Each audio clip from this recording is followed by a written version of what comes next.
Hi guys, good evening, good morning, and good afternoon. Welcome back to our .NET 8 tutorial series. So today guys, we have to finish this CRUD operation using .NET 8 framework and also using Entity framework for version 8.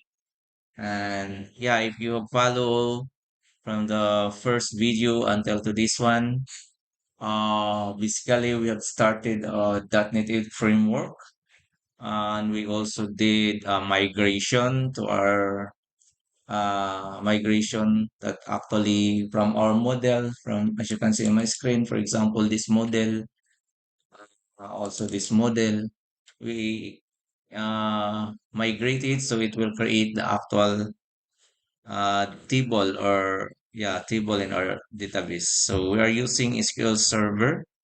So let me just open my SQL Server so you can see as well. And then, yeah, we did a lot of things, guys. So this is just a demonstration from fundamental to doing a very what we called um, maximizing the power of our design pattern. Yeah, so we discuss a lot on our design pattern. So this is the database that we are talking about. So we have two tables here. All right. So yeah, so we will continue now. We just have to finish what we left off from the last video. So yeah, I'll just review guys what we did from this .NET 8 CRUD tutorials. First, we talk about or we implement repository design pattern. So if you following the first thing that we do here is we create a repository pattern, and for each entity, we create its repository, for example, customer repository, and everything like this method in the in here in generic repository is in its repository. So you have add, delete. This is a basic CRUD operation that will be most commonly used in every repository. So without using the generic repository, its entity, we should create a method and will write everything like this. See? So that's that it's there's no issue in that, but you are not following the drive principle. Don't repeat yourself. So it's nice to have that we can reuse code or reusable. So it allow us to have fewer bugs because you can only change something. And of course, it can make your coding faster, especially if you are thinking that your application you're going is to become $1 million application. So there will be a lot of things that will happening in the future, right? But if you're just doing a small application for testing, you will doing generic repository implementing unit of work is not necessary. It is a waste of time for just sample, right? But if you're moving forward to a big application, it's very important, guys. So yeah, we have your repository design pattern is just up a middle layer between your application or data access layer. So here our application is the web API. So this will be the one that will interact with our front end. This one. So as you can see here, there is no, you cannot say any DB context here. So this is a separation of concern. This is loosely coupled, not tightly coupled. When tightly coupled which means to say, uh, you can see your data access implementation here. But this one, you cannot say DB context or anything, but we are just using unit to work, right? So the benefits of that is that you make changes, you just do it in one place. And when you're testing your API or controllers, it become easy because the testing framework does not run against the database access code. So it's separated. And also, aside from that, we introduce another. improvements that will allow us to have our usable code, and that is the implementation of generic repository. Yeah. So we have repository pattern, but there's another one that generic repository. So that's why we have created here the iGeneric repository. This is the interface or the signature that we are going to implement. So yeah, that's the good thing of also interface is that you don't the implementation details separated. You just use this interface and you know that there's a get ID and it will pass an ID, but you cannot see the implementation. So where our implementation is that is here in the generic repository, right? We are not done yet, but we have to finish this. It's just the same way without using the generic repository. Yeah, the key concept of generic design pattern is abstract the application data layer, just like the repository pattern, but it is making easier to manage data access logic and different data sources. So really it's reduced redundancy. So implementing data logic in a single generic repository rather than having separate repository for its right. Because if you can see here, take a look in our customer repository. We don't write any code just like before that there is a delete here. This is just the one and you can use it, right? In your order repository, is this the same? Yeah. So we have just order data here. This is a signature or a functionality that only is specific for the order repository. But everything about CRUD is not already not being implemented there because we are just doing it in the generic repository. So that is why generic, which means you can pass any type of entity. It could be order, it could be customer. For example, in our order, this is order repository, so we are passing order. And customer repository, we are passing customer. But there's no code here. We are not repeating this code in the generic repository, this one. We are just reusing it. And that is code reusability. Re- we are trying to achieve try, don't repeat yourself principle. Okay. So yeah, the implementation of this generic is the class that handle the data sources interaction in entity framework or which is our ORM, which brings to our SQL Server database. So as you can see here, the entity framework context, this one, this is the implementation that utilize an entity framework or context to interact with the database. So that is only where we pass it. And then yeah, we also talk about unit of work. So as you can see here, we also have an interface of unit of work. And if you notice, we only have one complete async command. And this one, this is just a property of the every entities that we have. So it can be implemented as well in our generic repository. So the implementation, if you we follow the implementation here, we just implement this complete async and it is saving to the changes. So it means to say, if you add to an entity and then you want to save it to the database, you just call this one.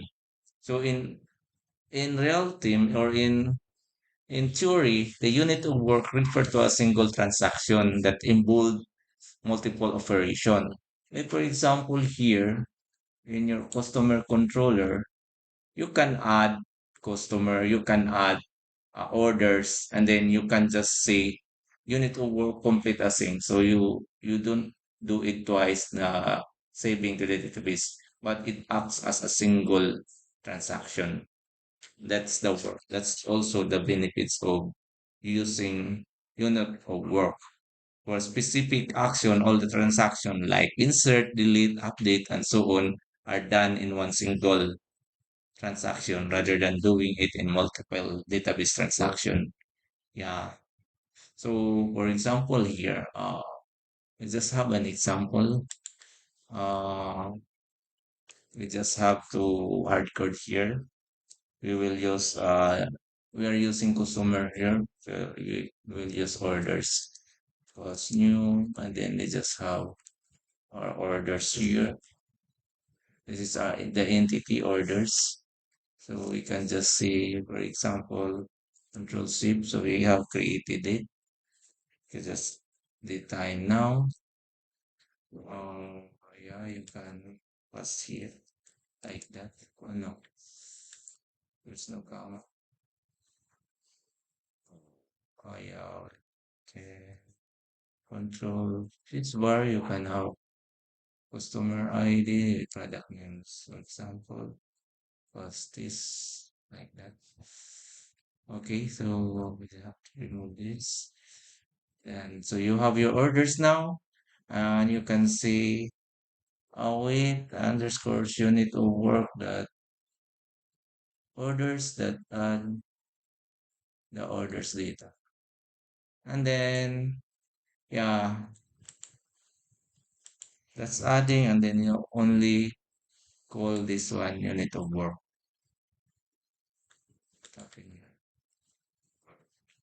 All right, so let's try this one. Create customer, we just try it, but it also create orders with this data, static data only. This is just a sample.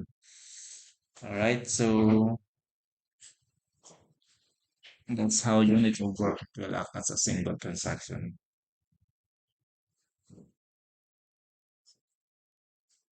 So we have our customer. We'll try it. We pass this one, and it just tries string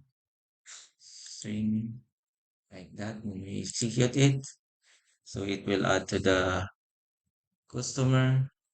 And there's this also orders will be also added to the orders table.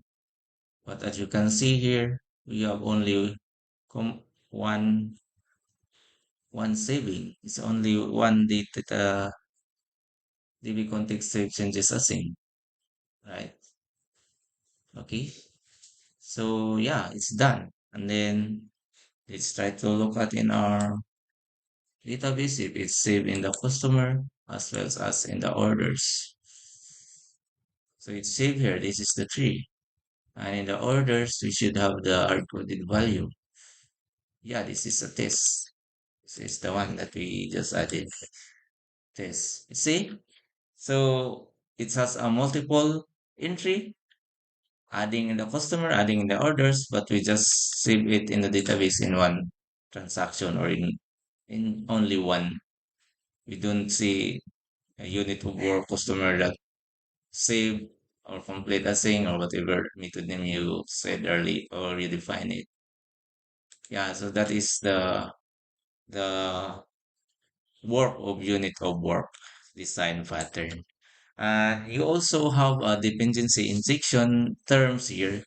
This is one. This is what we call we are injecting the dependency injection here from the constructor. As you can see, this is the unit of work. We inject it in our constructor. So by default in .NET framework, the it's already built in. The dependency injection are already built in. So dependency injection is just a technique for achieving the inversion of control between classes and their dependencies. Yeah, it's built in along with the configuration, logging, and the option patterns in .NET framework, especially in .NET 8. So it's just an object that another object will depends on. For example, this one, unit of work. Yeah, so we have our, if you can see here, this is our unit of work. And then we are using that in the controller.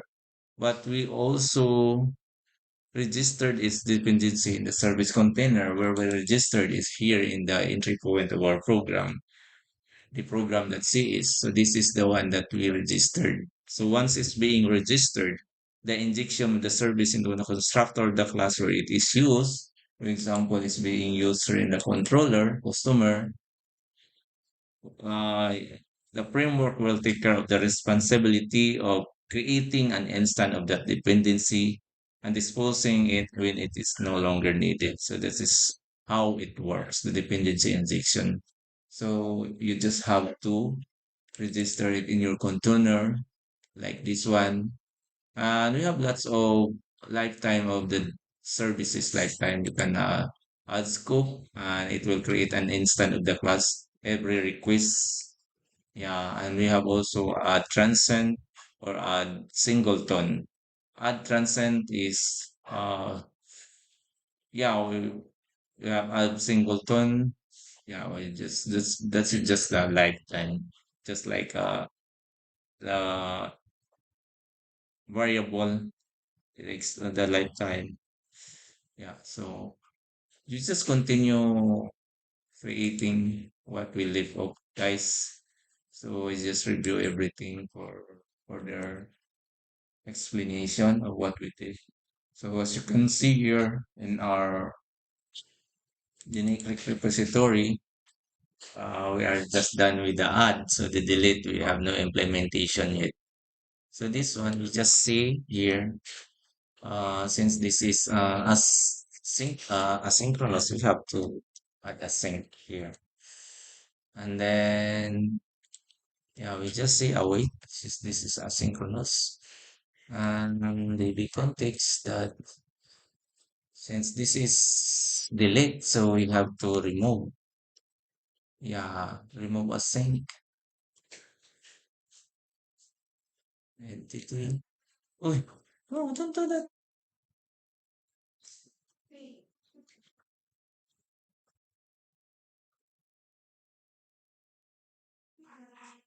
What happened here? The DB context does not have definition of async. Ah, yeah, because this is generic.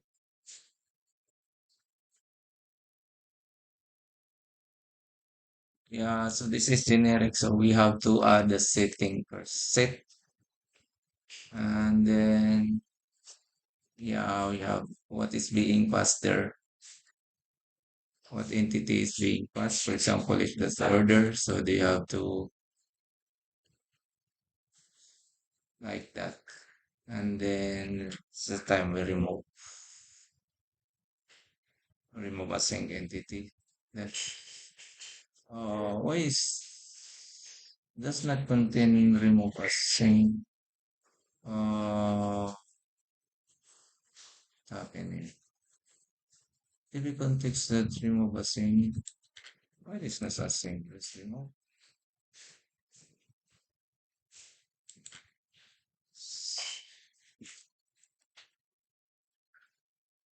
Oh wait, DB context that set that should have there we go. Place.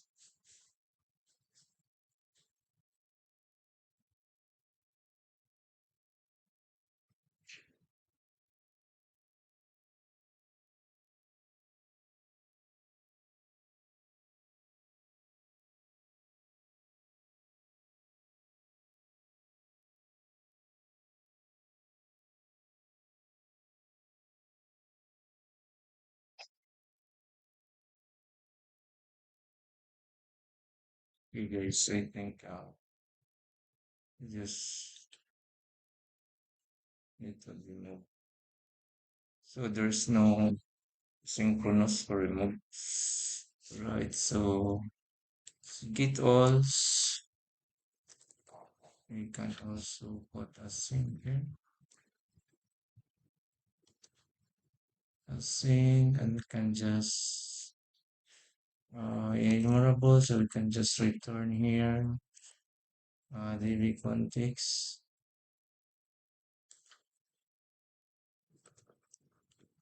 Wait, because this is a synchronous db context that yeah, set, because this is asynchronous. Just have to set what is the uh, entity that is being passed. So that's it. Then this is git all. So we just have to do this async. Do this async.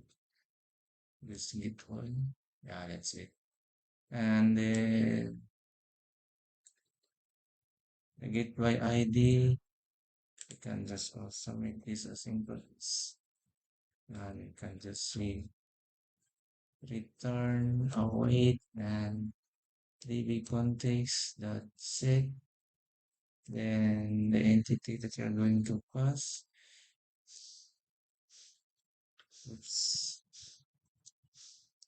Um, yeah, that find async, find async the ID.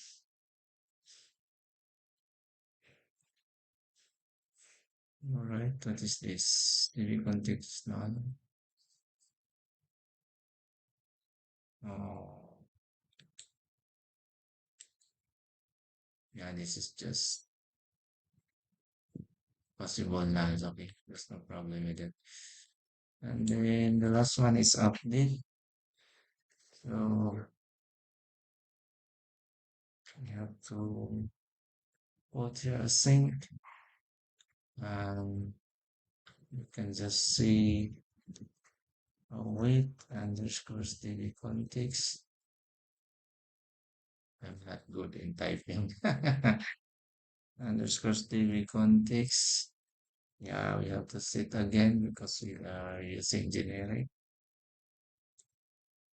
Just pass your entity and this will be your, this is update. So just like there's no update, place, but there's no asynchronous. We update async. We have update async. Update async. Execute asynchronous. Execute update async is the name. Just pass the entity. Oops. Entity.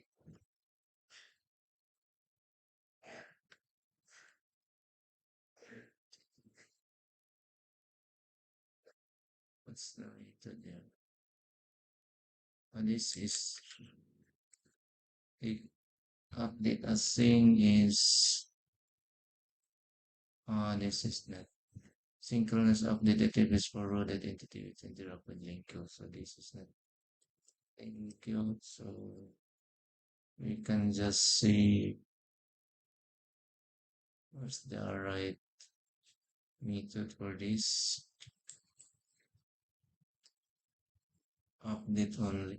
Secret update. You can say update only. Update entity. But this is not asynchronous.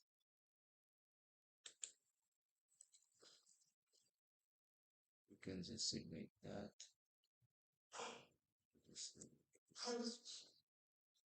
We will explore the new technique, the execute async in the next video. But this is only for, yeah, so we will try each one of this.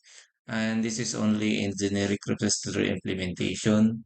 So in everywhere of your a specific entity, for example, customer repository, you are not going to do it because this is now generic. Yeah, so when we go to our customer controller, for example, here, so this is just example of unit of work earlier. So we have add orders. Just delete it. We're adding as a single transaction here. Okay. So since this API was controller, so we can also have here certificate for like that, and then we can just say public async, and this will be task of I action result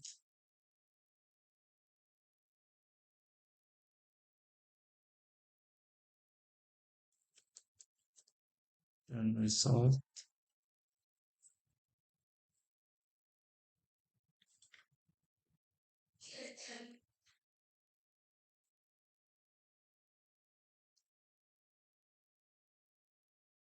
get on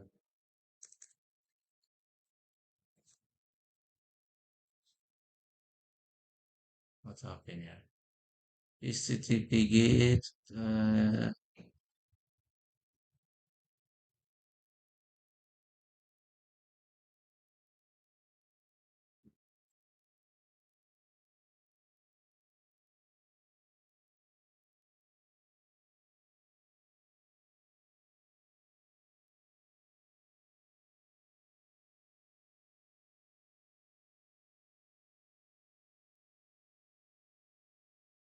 gate, and then we just see uh var say customers is equal to await unit of work that since this is customers, we have the property customers, then we just gate all async. Oh, we don't have gate all async, gate all only, or in yeah. And we can just say return okay customers. That's it, guys. So let's try if it this work. So we have to get the customer.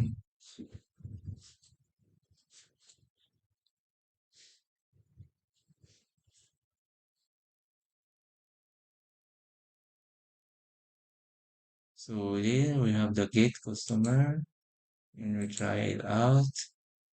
We just execute it. We hit this method, and yeah, we return the customer. So you can see here, this is the customer that we have. So when we check in our DB, that's for records. So we also have four records in our customer here. Yeah, two, three, four. Okay. So that's working for our customers, guys. So we'll go to another get by ID. So same, that will be HTTP get. And here you can uh pass the ID integer.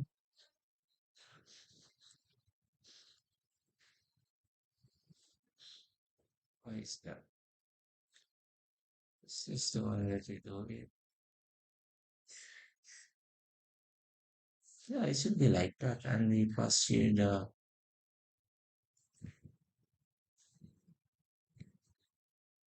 just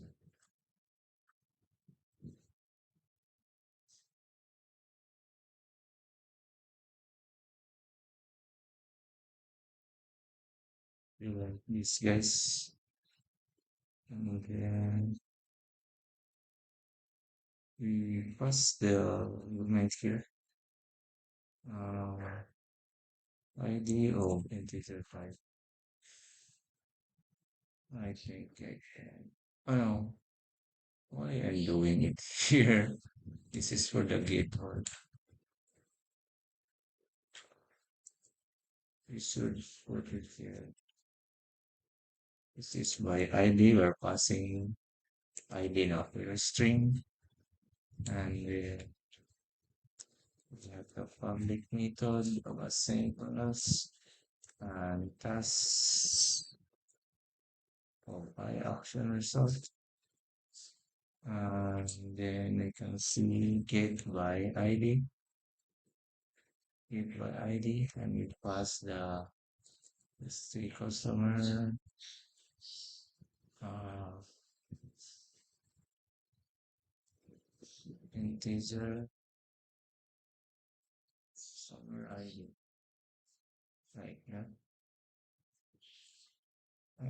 Just see return. Alright, DB context. DB context are not accessing DB context. It's unit of work that customers that get by ID, yeah, get by ID method, and then the customer ID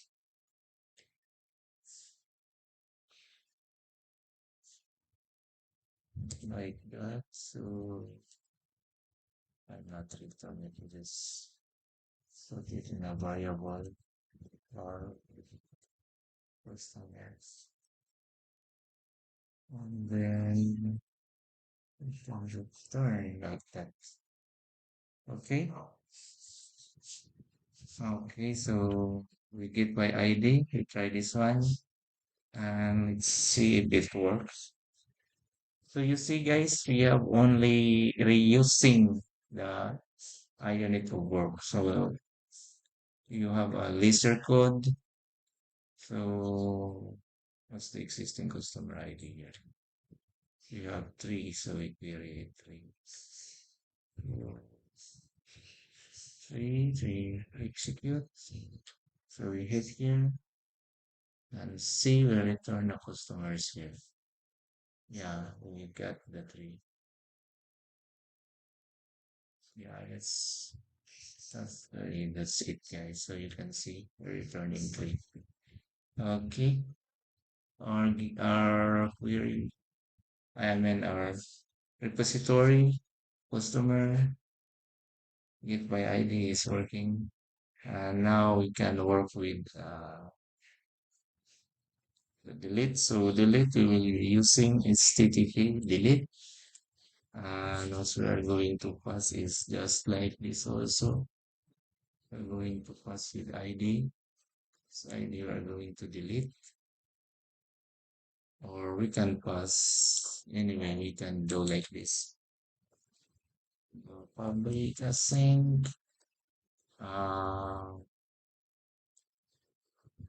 public async. Oh, this is asynchronous of I action result. I action result, guys, is a contract of the action method. So yeah, so you can see delete and we can pass the customer entity and just we just filter it out what ID we are going to delete. So you can pass the ID. It's just the same. All right. So first, before we delete, we have to variable customer or customer data. Customer data because we already have variable customer. So we can just say await. We just have to find it first. So unit over customer. We don't have find the customer, but we can use the wait a minute. Get by ID.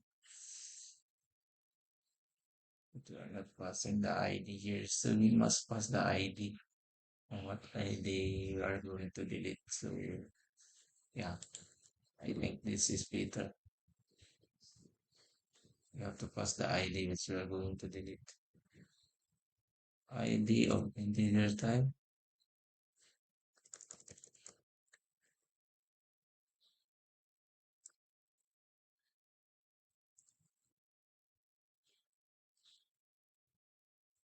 Instead of passing the entity, which is pass the ID.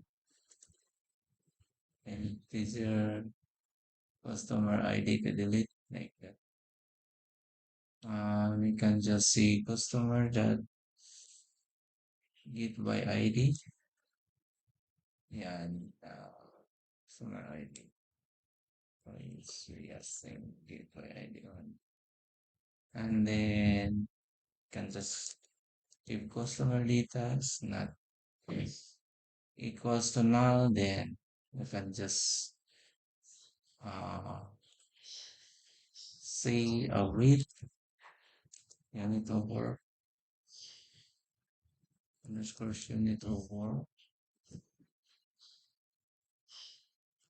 that customer that remove. Oh, we have no delete um, delete then customer data. All right, so if you have to look at this delete in our implementation, just remove the entity. So the entity we are passing is, yeah, I think that would work. And then after we delete, so we have to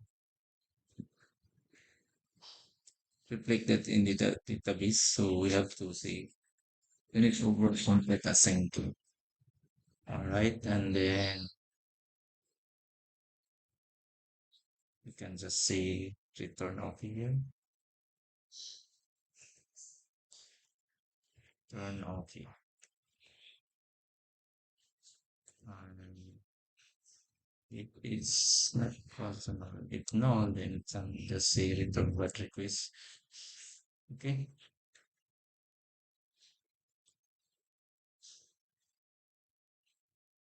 we try it.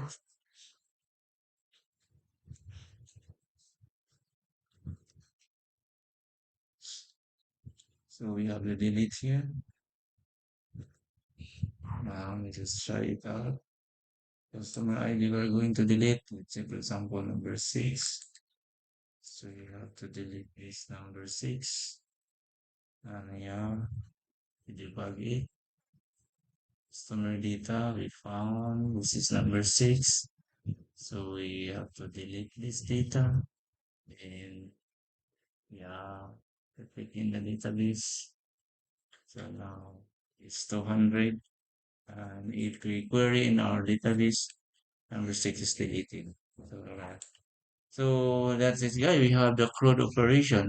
We only missing CRUD is create, update. We're missing update. Okay, we will do update here. One thing more update. It's HTTP put, HTTP put verb here, and yeah, we can also pass what ID we are going to delete. So we like that. ID of type integer. What ID we are going to update.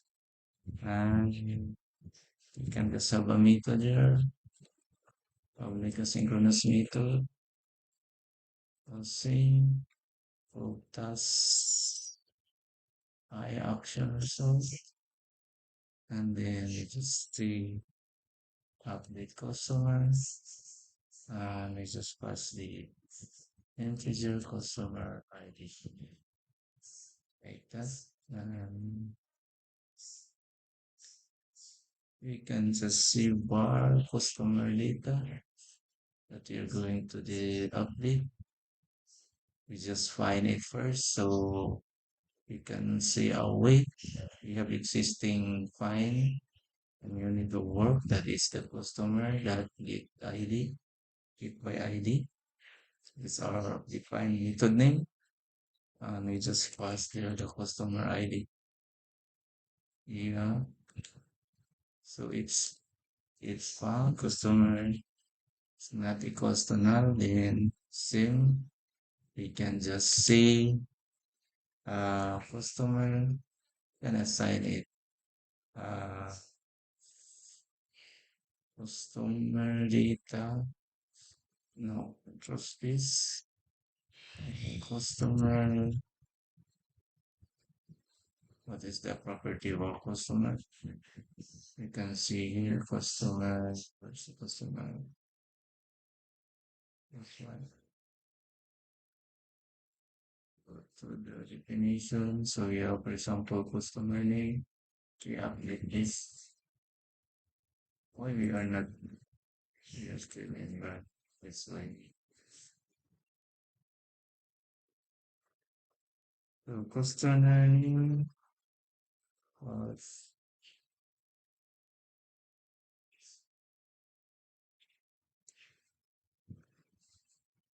wait a minute.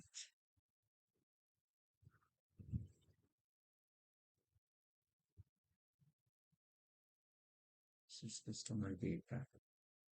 So we're going to pass customer data. We have to assign customer data that address is equals to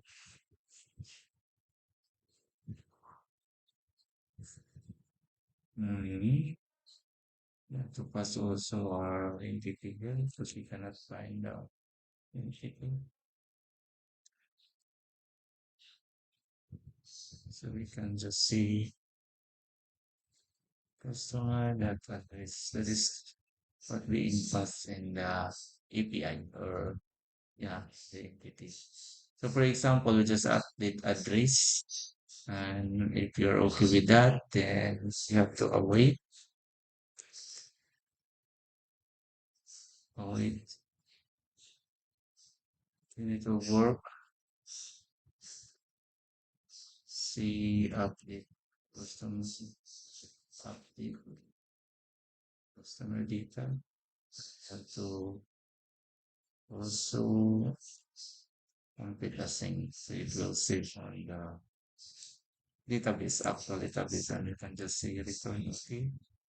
And if it's null, so we can just say return bad request. Yeah, we try it.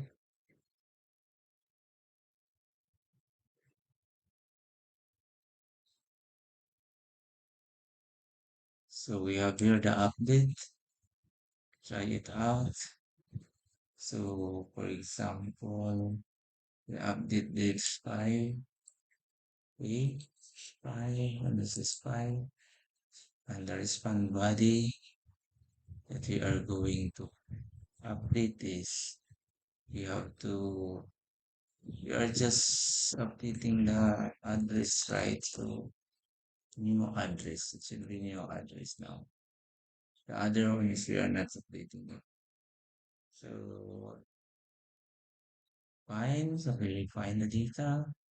It's the customer data. So always the entity or value of string. So that customer address we change this to new address and update the customer data and save it the same. All right, it's gone. It's now 200 guys. So if it's take a look on our data, it is now updated. No customers. So yeah, that's all guys. So you can do as well in another repository in the order repository. So that's basically enough our tutorial for the CRUD operation in .NET 8 using Entity Framework 8 and using generic repository pattern and unit of work design pattern and dependency injection. So this is fundamental. You can improve this and making a bigger project. So yeah, so there are lots of requirement, business logic, but the code operation is still there. That's always querying and manipulation of your database. All right, guys. So I look forward to see you on my more video for more config example. So if you follow along, guys, you can implement your order repository. Yeah, there is already a unit of work, and you just have to do like what we did here. If you have to query, then you just have pass to the order ID, something like that. Okay, so you have this as a fundamental. You can improve it and more robust, more complex as you can. So don't forget to subscribe and hit the bell button, guys, because we'll be having a new video in the next few weeks, and we will be implementing or we'll be using plain architecture using plain architecture using .NET 8, and we will also after we build the project structure of using a architecture, we will also have a demo on uh, authentication, yeah, authentication and authorization using JW token. So that is the most important also in authenticating your database. So JW token bearer authentication is commonly used nowadays. So yeah, thanks guys for listening, and don't forget to subscribe and share if you love to comment what else you want. Don't worry, even if it's not good comment, I will take it also. I think it's as constructive criticism that I can improve. So yeah, I'm just also studying and sharing you what we can do in that native framework. Yeah, because my job right now, I'm 10 years backward. So I'm using .NET 4.5 and the front end side Angular is 10.2. So basically it was old code base that we are maintaining and we just, there are a lot of production issues. So we are mostly updating, fixing the bugs and it's an old code base. So there's a plan that we upgrade it. So I'm just trying to learn what is new in that native and maybe we can upgrade it using that native. Yeah, we are using microservices for that project. So yeah, basically this is the fundamental you can learn as well, microservices, how it works. And, so thank you guys and happy learning. Bye bye.